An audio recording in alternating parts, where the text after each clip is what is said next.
ఎన్నికల్లో ఏ పోలు కూడా ఎగ్జాక్ట్‌గా చెప్పలేదు. ఎగ్జిట్ పోల్స్ కూడా ఎగ్జాక్ట్‌గా చెప్పడం కష్టమే ఉంటుంటది. అయితే చర్చలు నడుస్తా ఉంటాయి.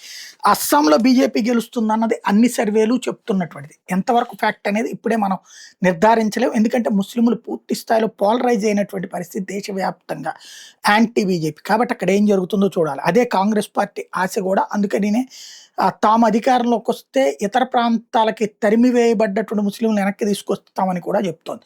మరి అక్కడ ఉన్నటువంటి హిందువులు పోలరైజ్ అవుతారా లేదో చూడాలి. గతంలో అయితే సంపూర్ణ మెజారిటీ అయితే రాలేదు కానీ 60-60 వచ్చినాయి 2 టర్మ్స్ కూడా. ఈ ట్రిప్ చూస్తే బీజేపీ, కాంగ్రెస్, ఏఐయూడీఎఫ్, బీపీఎఫ్ పనిచేస్తున్నాయి, పోటీ చేస్తున్నాయి అక్కడ.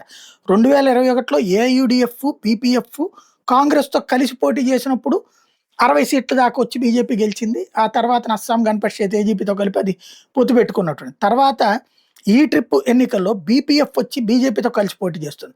ఏఐయూడీఎఫ్ కాంగ్రెస్‌తో కూడా విడిగా పోటీ చేస్తున్నటువంటి పరిస్థితి. కాంగ్రెస్ ఒంటరిగా పోటీ చేస్తున్నటువంటి సిట్యుయేషన్. అక్కడ వరుణ్ దయ్ స్కీమ్ అని ఒకటి బీజేపీ ప్రభుత్వం తీసుకొచ్చింది. ఇది బాగా పాపులర్ అయింది. టీ గార్డెన్ వర్కర్స్‌కి 18% పాపులేషన్ ఉన్నారు. ప్రతి ఒక్కళ్ళకి కూడా ఈ స్కీమ్ ద్వారా సదుపాయం కల్పించినటువంటి పరిస్థితి. మరి బీజేపీ అయితే గెలుస్తామన్న నమ్మకంతో ఉంది. ఏ మేరకు సాధ్యమో చూడాల్సి ఉంది.